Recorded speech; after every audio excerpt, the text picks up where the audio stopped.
The hallway fell silent with a sharp snap, the kind of sound that slices straight through the chatter of students. It was the unmistakable crack of a ruler against wood, fired like a warning shot from room 3B. Inside, Darren Myler sat up straighter. He had barely stepped into his final class of the day, and already the air felt heavy. The kind of heavy that wrapped around his chest. He found his way to the same desk he always took, back corner, second row from the window. Not because he liked it, because that was where Ms. Carver expected him to sit. 17 years old, Darren had grown used to that tension. He carried it like a second backpack. The kind that didn't weigh on your shoulders, but on your sense of self.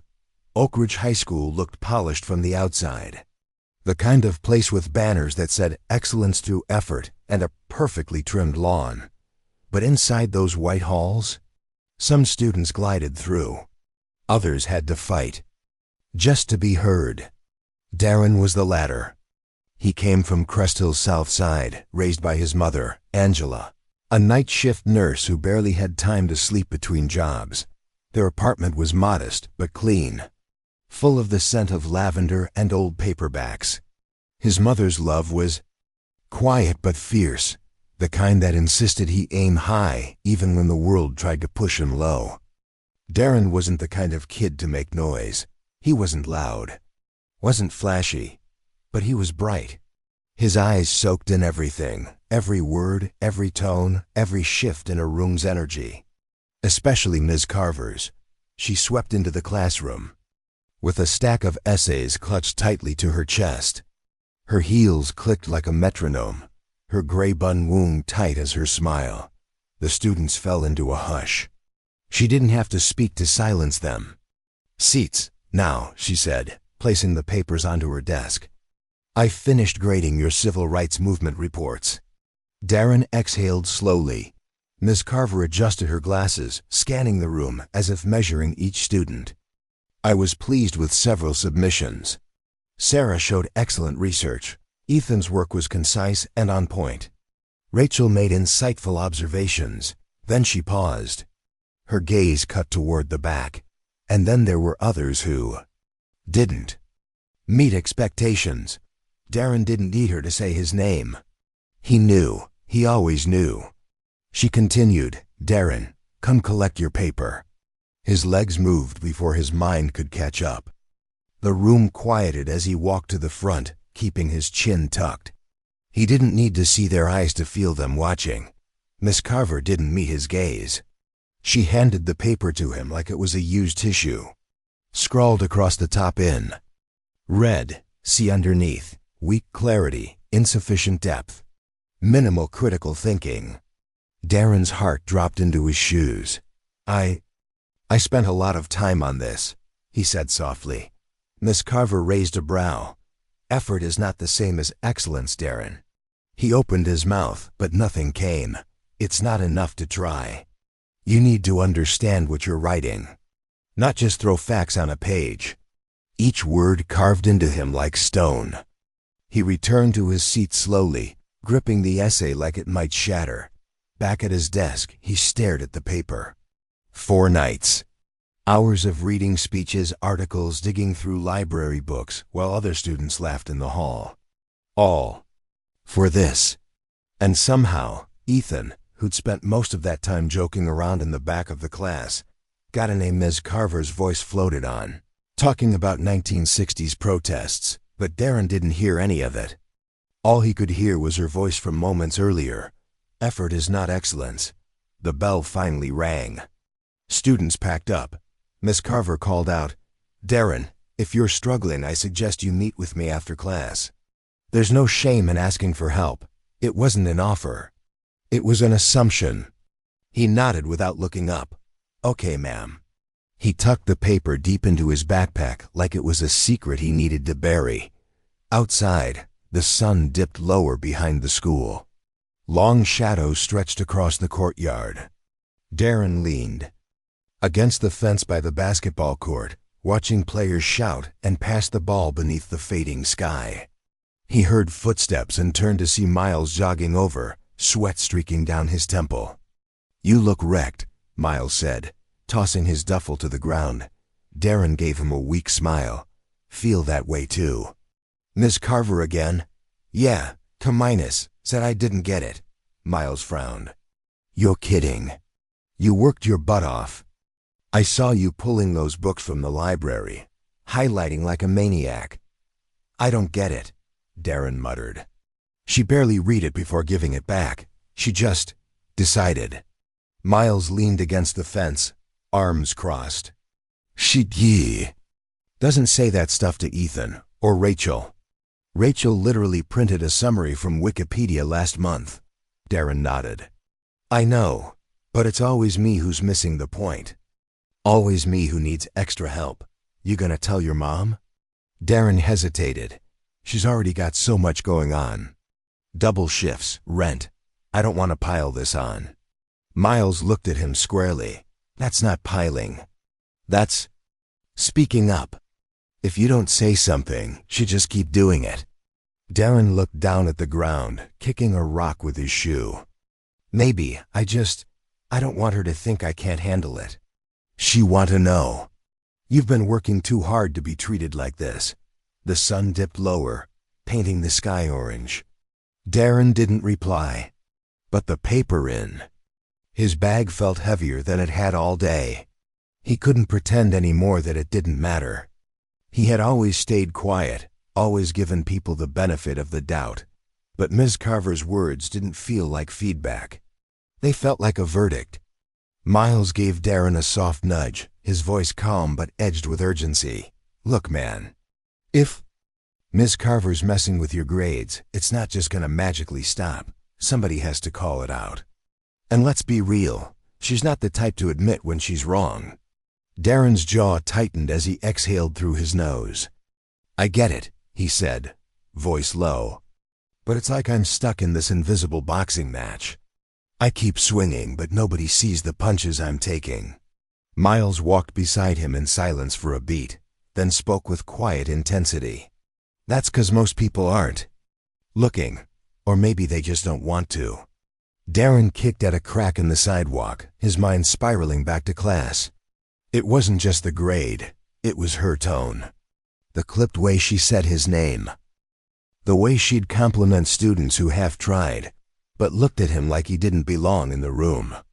And what scared him more than anything was the thought that no one else noticed. Or worse, that they did and didn't care. Miles tried to lighten the mood, switching topics to a video game update they'd both been hyped for. Darren nodded along, throwing in a few comments, but his laughter was shallow. His mind was replaying that moment again. Ms. Carver's voice, cold and final, handing him a grade like she was handing him his fate. Just because you tried doesn't mean it was good enough. That line echoed like a drumbeat. Later that night, Darren sat hunched at the dining table, a textbook open but untouched. Numbers blurred on the page. His pencil tapped rhythmically, 1, 2, 3, over and over. From the small kitchen, his mom stirred a pot of stew, humming a quiet tune that filled the room with a kind of calm Darren didn't feel. Angela glanced over. You're awfully quiet, the long day. He looked up, startled out of his thoughts. Just tired, that's all. She turned off the stove and walked over, drying her hands on a towel. You sure about that? She asked, sinking into the chair across from him. Because I know that look. That's not school is boring tired. That's something's eating you tired. Darren's throat tightened. He wanted to tell her about the way Ms. Carver looked right through him. About how no matter how hard he worked, it was like she'd already decided who he was and who he wasn't. But he didn't want to add to her load. She was already juggling 2 jobs and keeping their world spinning. I'm good, really. He lied gently. Just homework overload. Angela didn't press, but her eyes lingered for a second longer. Then she reached across the table and gave his hand a squeeze. All right, she said, but don't bottle stuff up. That's not how we do things.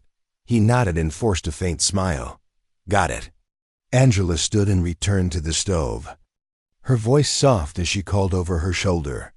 Food's almost done. Eat, shower, sleep. No superhero stuff tonight. Darren managed a quiet laugh, but inside, that weight still sat on his chest like a stone. By the time Monday came, Darren had turned that frustration into fuel. He stayed up late, perfecting his latest history assignment, a report on a prominent civil rights leader. Every paragraph was revised. Every source double-checked. He didn't just want to get it right. He wanted to make it undeniable. That morning, he walked into Ms. Carver's classroom with resolve burning behind his eyes. The bell rang. Ms. Carver swept in, her heels sharp against the tile. A stack of marked essays clutched to her side like they were sacred scripts. She didn't waste time. "I've finished grading your papers," she said coolly. "Some of you showed depth, insight, effort. Others—" She paused, her eyes grazing the room before stopping near Darren. "Not quite." Darren sat motionless as she flipped through the papers. "Darren," she said, holding out a page without meeting his eyes. He walked to the front slowly. His fingers touched the corner of the paper like it might burn. D+ his stomach dropped. He blinked, looked again. No mistake. Underneath the grade, missed key points. Structure unclear. Weak analysis. It felt like a slap. "I don't get it," Darren said, voice barely above a whisper. "I worked hard on this. I followed every instruction. I even included outside sources." Ms. Carver tilted her head slightly, expression unreadable. "Darren, effort and understanding are not the same thing. You can put in hours and still not grasp the material." Darren swallowed hard. "But I do understand it. I explained every part. You said we could include other voices and I did. This grade doesn't reflect. We're not debating this during class," she snapped, her tone suddenly sharp. "If you're having difficulty, I suggest you meet with me after school. This is not the moment for challenges." "I'm not challenging you," Darren replied, his voice trembling but steady. "I'm asking for clarity. I put everything I had into this. All I want is a fair explanation." Her eyes narrowed, the temperature in the room plummeting. "Enough." Her words came like a gavel dropping. "You clearly lack the academic foundation necessary for this level of work. Not everyone comes prepared, Darren. Some students just aren't equipped to handle this material." The words hit him like a wave of ice. She wasn't just criticizing his paper. She was questioning if he even belonged there. His cheeks burned as the weight of her words settled in. This wasn't about one assignment. She'd made a decision about him, about what he was capable of, before ever reading his work. He clenched his fists, teeth pressed tight. A heat rose inside him, not just anger, but humiliation. The kind that made his skin crawl, the kind that didn't leave. "That's not fair," he said quietly, every syllable laced with the effort of restraint. "I should be judged like everyone else, not treated like I'm already behind just because of who I am." A thin smile curled on Miss Carver's lips. It wasn't kind. "Fairness," she said, "means giving students the grade they earn. And unfortunately, you haven't earned more than what you received. Take it as a lesson in humility." Laughter didn't echo. But the silence was worse. It left him standing alone in the center of a storm, exposed and powerless. He wanted to speak again, to shout, to make her see the injustice in her tone. But he knew better. So he turned, clutching the paper like a wound, and walked back to his seat. Behind him, he could hear a few whispered exchanges, some sympathetic, others curious. He blocked them all out. She wouldn't take away the one thing that still belonged to him, his sense of worth. The rest of the class passed in a haze. Her voice became a background hum, meaningless against the roaring in his head. He stared at the D+ on his paper. Not because he believed it, but because it now represented something bigger, something broken. When the bell rang, he shot out of his seat and bolted for the door, eager to escape the crushing weight of that classroom. The wind had picked up by the time he reached the bike racks. He didn't move. He just stood there, staring at nothing, fists clenched at his sides. A familiar voice broke through the silence. What happened? It was Miles. Darren didn't answer. He just handed over the paper. Miles read the grade. His brow furrowed. Then he saw the note scrawled underneath. His face twisted with disbelief. D+? No way. I saw you working every day on this. That's insane. Darren shook his head, the bitterness rising again. She said I didn't have the right background, like it didn't matter how hard I tried. Miles' expression darkened. She's supposed to teach, not tear people down. That's disgusting. It won't matter, Darren said flatly. She's already decided I'm not worth it. No one's going to listen to me. That's not true, Miles said firmly. You're not going to let this slide, are you? I don't know what to do, Darren admitted. She's the teacher.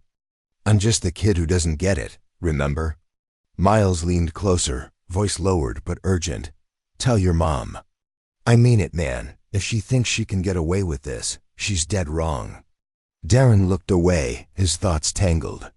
He didn't want to pull his mom into it. She worked so hard, already carried so much. But something about the way Ms. Carver had spoken, with such certainty, such finality, told him this wasn't just a bad grade. This was personal. He inhaled deeply and nodded. Yeah, I'll tell her. Miles gave a nod of approval, then clapped him on the back. Good. You're not alone in this. That evening, the apartment was wrapped in quiet, save for the soft simmering of stew on the stove and the occasional creak of an old floorboard.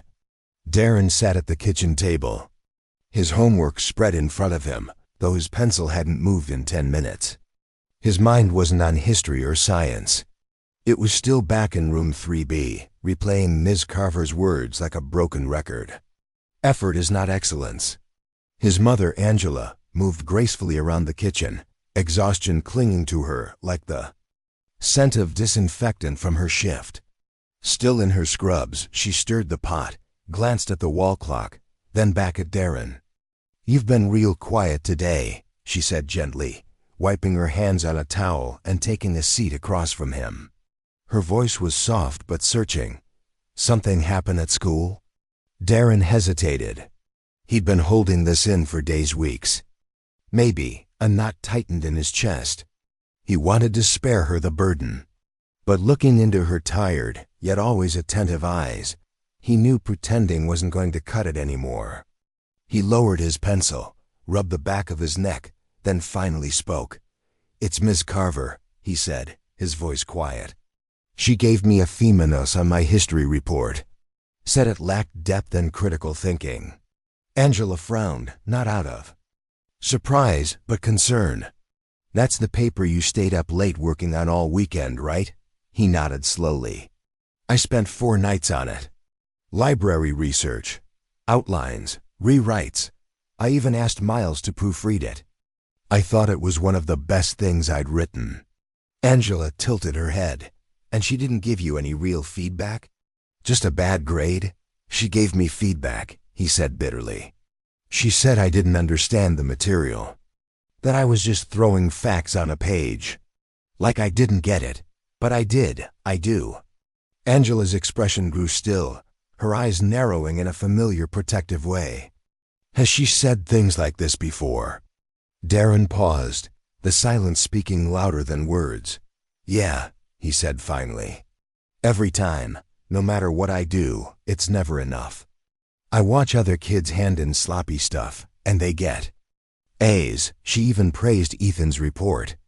He was laughing in class while I was taking notes. And when I asked her about it, she said effort doesn't equal excellence, that I needed help. Angela's hand moved across the table, resting lightly on his. What kind of help? She asked, voice sharper now. She told me after class that if I'm struggling, I should ask for tutoring. But it didn't feel like an offer. It felt like she already decided I couldn't do it. Like I'm not supposed to understand this stuff. Angela sat back slowly, her gaze steady on him. And you think this is about more than just the work? He nodded, shame tugging at his shoulders. I do. She looks at me different, Mom, like she expects me to fall short. Like she's just waiting for me to prove her right. Angela's breath slowed, deepened, her jaw clenched subtly. Why didn't you tell me sooner? I didn't want to make it worse. You're already working so hard. I didn't want to add to it. Her voice turned firm. Darren, don't ever think standing up for yourself is adding to my load. You are my priority. And no teacher, I don't care how many degrees they have, gets to tell my son he's not enough. He swallowed hard, eyes burning slightly. I didn't want to look like I couldn't handle it. Angela reached out and gently cupped his face in both hands. You are handling it. Better than most would. But you're not supposed to do it alone. Darren blinked, the pressure in his chest easing just slightly. So what do we do? Angela stood, her expression set like stone. We start by making sure this doesn't get swept under the rug. I'm going to the school tomorrow. And I'm going to make sure they hear you. For the first time in days, Darren felt a flicker of hope spark in his chest. Faint, but steady. Thanks, Mom. She smiled softly, brushing her thumb against his cheek. Always, you've got brilliance in you, Darren. Don't let anyone, not even a teacher, convince you otherwise. The next morning, Angela strode through the school's spotless hallways, her heels clicking with purpose. Office staff pointed her toward room 203. When she arrived, Miss Carver was waiting outside the classroom, her expression strained but courteous. Miss Angela, she greeted with a tight smile. I understand you wanted to speak? I do, Angela said as she stepped into the room. She scanned the rows of desks, imagining her son sitting quietly at the back while this woman chipped away at his confidence day after day. I'd like to discuss how you've been treating my son, Darren. Miss Carver's smile stiffened. I treat all of my students equally, she replied. I hold them to high standards, and I expect them to meet those expectations. Angela held her gaze, her voice firm but even. My son has been working harder than ever.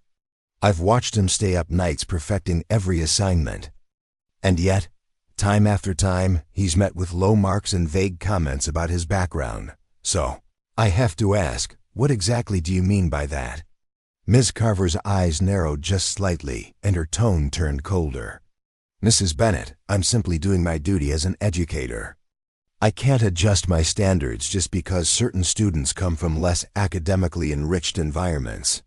Some children lack the cultural foundation needed to fully grasp advanced content. Angela crossed her arms. Cultural foundation? She repeated, voice sharp. Darren is just as capable as any other student here. If his grades don't show that, it's not because he lacks the foundation. It's because you refuse to see his ability. Ms. Carver's expression turned defensive. Let's be honest, she said, voice clipped. Not all students thrive with this kind of curriculum. I'm sure Darren excels in other areas, but complex analysis may not be one of them. This is a challenging course. Angela didn't flinch. You're not describing academic rigor. You're describing bias. You've already written him off. That's not education. That's exclusion. I'm offering honest feedback, Miss Carver snapped. Not. Every student is destined for academic success. It does no one any favors to pretend otherwise. Angela's voice dropped to a deadly calm. What you're doing is tearing a student down for not matching your personal image of who belongs in this classroom. That's not feedback. That's discrimination. Miss Carver's face drained of color, but she held her ground. I'm sorry you feel that way, but I will not compromise my integrity to placate parents who can't accept their children's limitations. Angela leaned in, her tone low and unwavering. If academic integrity means judging students by race, then what you're doing isn't integrity. It's bigotry. I've already spoken with Principal Morgan. Darren's work will be reviewed by another teacher. And if there's any proof of bias in your grading, Any pattern of this kind of behavior, you will be held accountable," Miss Carver faltered. Her composure cracked for just a second. "You're welcome to take that up with administration," she said, her voice strained. Angela nodded once. "We already have. And if this is how you define teaching, then it's only a matter of time before others start paying attention too." With that, she turned and left the room, her steps deliberate and resolute. She wasn't just walking away from a confrontation. She was walking toward change. The next day, Darren walked into school with cautious eyes. He knew his mom had spoken with Miss Carver. He didn't know what to expect, retaliation or silence, but something had shifted in him. He didn't feel alone anymore. In the cafeteria, Miles was already waiting. As Darren slid onto the bench across from him, Miles leaned in with a grin. "Dude, I heard your mom gave Miss Carver an earful yesterday." "People are talking." Darren gave a half smile. "Yeah," she confronted her. Told her exactly what she thought. Miles' eyes lit up. "Man, I would have paid money to see that." "So what now?" Darren lowered his voice. "My mom talked to Principal Morgan too. She asked him to assign another teacher to reevaluate my report. She said Miss Carver's grading wasn't fair." Miles leaned back, visibly impressed. "That's what I'm talking about. About time someone stood up to her." Darren nodded. "Yeah, now I just hope they actually listen." But for the first time, hope didn't feel like a distant wish. It felt possible. Later that day, Darren's name echoed over the intercom, summoning him to the principal's office. His palms went clammy as he walked the long hallway alone, trying to stay calm. When he stepped inside, Principal Morgan greeted him with a nod. Seated next to him was a composed, sharp-eyed woman with a stack of papers in front of her. "Darren," the principal said, motioning to the seat. "This is Ms. Patel. She heads curriculum development in the history department. She's going to conduct a neutral review of your assignments." Miss Patel offered a kind smile, one that settled Darren's nerves, just a little. "Thanks for coming, Darren. I'm looking at your work with fresh eyes, no assumptions. Let's go through it together." Darren sat quietly as she began reviewing his essays, flipping through each page with methodical care. The room was silent except for the occasional turn of paper and the soft scratch of her pen. As she read deeper, her brow creased. She made notes. Her eyes lingered on certain paragraphs. Minutes passed. Finally, she looked up. "This is excellent work," she said, directing her words to both Darren and the principal. He structured his arguments clearly, supported them with strong evidence, and shows a real grasp of the topics. There's no academic reason this should have been marked as poorly as it was. Principal Morgan shifted in his seat, his expression tightening. "You believe the grades were misjudged?" "There's no doubt in my mind," Miss Patel replied. "These grades don't reflect the quality of work. It's not an isolated issue either. It's consistent. There's a pattern here, and it's deeply troubling." The room was still. Morgan exhaled slowly. "Understood. We'll make the corrections immediately. And we'll be launching a formal inquiry into the grading practices in that class." Darren blinked, not fully believing what he was hearing. For the first time, someone at school had acknowledged what he'd known all along. He wasn't imagining things. "Thank you," he said softly. "I just wanted a fair shot." Miss Patel smiled warmly. "You'll get it now." That evening, Darren sat at the kitchen table, twirling his pencil as his mom stirred a pot on the stove. She turned when she noticed the shift in his mood. "Well?" she asked. "How'd it go?" Darren smiled, really smiled, for the first time in days. "Miss Patel said my work was great. She told the principal the grades made no sense. They're gonna fix them." Angela dropped her spoon and crossed the room, pulling him into a hug. "That's what I'm talking about. You stood up. And they listened." "I couldn't have done it without you," he said, voice quiet but steady. Angela pulled back, her expression turning serious. "But this can't stop here." If she treated you this way, she's probably done it to others. We have to make sure no one else goes through this." Darren nodded. "I'm with you." The next day, Darren walked into school feeling something he hadn't felt in a long time: confidence. The whispers in the hallway didn't make him shrink. They couldn't. Not today. Inside the classroom, something was different. The energy was off. Students were glancing around nervously. Miss Carver sat at her desk, flipping through a binder with stiff fingers. She didn't greet the class, didn't even look up. Halfway through the period, a knock on the door sliced through the quiet. Principal Morgan entered, followed by Miss Patel. "Miss Carver," he said, calm but unmistakably firm. "We need to speak with you now." A hush swept over the room. Miss Carver hesitated, then stood and followed them out, the door clicking. Shut behind her, whispers erupted instantly, heads turned. Eyes flicked toward Darren. Miles leaned over, wide-eyed. "Yo, is this it?" Darren nodded slowly. "It's starting." In the hallway, Angela stood waiting beside the principal and Miss Patel. Her arms were folded. Her stance was unshakable. When Miss Carver stepped out and saw her, for the first time, she looked rattled. Principal Morgan stood firm, his voice steady. "Miss Carver, we've completed a full review of Darren Miller's recent work. Ms. Patel has confirmed a consistent and troubling gap between the quality of his assignments and the grades you gave him. In light of your repeated remarks about his background, this raises serious concerns." Ms. Carver's complexion drained, but she kept her chin high. "Are you implying that I've been unfair in my assessments? I have always held my students to the same expectations." Angela stepped forward, her expression composed but her voice edged with resolve. "This isn't about expectations. It's about bias. Darren is an intelligent, hard-working student, but you've been treating him as if he's less capable simply because he doesn't match your assumptions." Miss Carver's jaw tightened. "With all due respect, Mrs. Miller, some students lack the cultural frame of reference needed to grasp deeper material. That's not bias. That's reality." Angela's eyes narrowed. "So now you're saying my son's culture makes him less capable of learning history? That's not reality. That's racism, and it's unacceptable."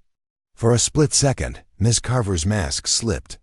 "Mrs. Miller, I don't appreciate being accused of something so vile. I expect excellence from everyone, regardless of background." Miss Patel's voice cut in, cool and unshaken. "The facts speak for themselves. Darren's essays were evaluated against his peers. His work was consistently downgraded despite equal or superior quality. Add to that your remarks about his background. There's a clear pattern here." Ms. Carver's tone turned sour. "Maybe you're all overreacting. Perhaps Mrs. Miller is just too sensitive about her son's performance. I'm not here to sugarcoat reality. I'm here to teach." Morgan's face hardened. "Regardless of your intent, your actions created a hostile learning environment for Darren. As of this moment, you are suspended pending a formal investigation." Carver's eyes widened. "Suspension? Over a single parent's complaint?" Angela's tone stayed calm, but firm. "This isn't just one complaint. This is about an ongoing pattern. You've hidden behind the word standards to justify treating my son, and likely others, unfairly." Ms. Carver clenched her fists but managed a stiff smile. "Fine, do what you need to do. But I won't lower my standards to appease people who can't meet them." She turned and stalked down the hallway, each step loud and defiant. That evening, Angela returned home to find Darren waiting, his eyes searching her face. "What happened?" he asked, his voice barely above a whisper. Angela sat beside him, placing a gentle hand on his shoulder. "She suspended Darren. The school is investigating everything." His breath caught. "She's really gone?" "For now," Angela said. "But the most important thing is, you were heard. They saw what we've been saying all along." A long breath escaped. Darren's chest. He nodded slowly. "Thank you for standing with me." Angela pulled him into a hug. "You did the hard part. And don't ever let anyone make you feel less than what you are." For the first time in weeks, Darren felt light, unburdened. He didn't have to shrink anymore. He could just be himself. A week later, Miss Carver returned to school, head held high. She convinced herself it would blow over, that she'd be cleared. But as she walked through the halls, it was clear things had shifted. Students whispered. Teachers turned away. Then she saw Darren, heading to class. Their eyes locked for a moment. Anger surged in her chest. She stepped forward. "You," she snapped, her voice sharp. "Do you have any idea what you've done?" Darren froze, startled. A few students nearby stopped walking. "You caused all this," she hissed, face red with fury. "You think you deserve a pass because you cried unfair? Because you made noise?" Darren said nothing. He didn't need to. Her words said enough. "You don't belong in my class," she said, her voice trembling. "You never did. I tried to help you, but you chose to be a victim." Doors cracked open. Teachers peered into the hallway. Principal Morgan appeared, striding quickly. "Miss Carver," he said sharply, stepping between her and Darren. "That's enough." But she wasn't finished. "Kids like him," she spat, gesturing. "Always looking for the easy way out. Always shouting discrimination when things get hard. It's disgraceful." "Miss Carver," Morgan said, his voice cold. "You need to leave now."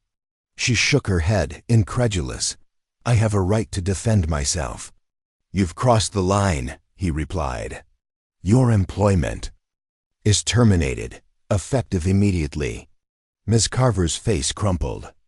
The rage faded, replaced by disbelief. She looked around, realizing the damage was done. She turned her gaze to Darren one last time.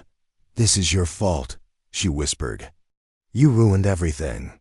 Then she turned and walked away, her steps echoing down the corridor. Silence fell. Morgan turned to Darren, his voice gentler. "Are you all right?" Darren nodded slowly. "Yeah, I think I am." "You didn't deserve that," the principal said. "None of it. And it's over. Now." He paused, then added more softly, "I hope you know that what happened was never about your ability or your worth. Miss Carver failed her responsibility, not you. Your perseverance speaks volumes. And going forward, this school is going to do better, for you and for every student." Darren took a deep breath, his shoulders easing. "Thank you for saying that." Morgan gave him a small nod. "You've got a bright future ahead, Darren. And we're here to support that, not stand in the way." As Darren walked away, the hallway felt wider, brighter, lighter. The shadows that once clung to every step he took were gone. The teacher who tried to erase his light was gone. And he wasn't afraid to shine anymore. Sometimes the hardest battles are the ones fought in silence, against unfairness, doubt, and those who refuse to see your worth. But when you stand tall, speak up and refuse to back down, truth finds its voice. And when it does, even the loudest lies fall quiet. If Darren's journey moved you, inspired you, or made you think, hit that like button, subscribe for more powerful tales, and turn on the bell so you never miss the next story that speaks truth.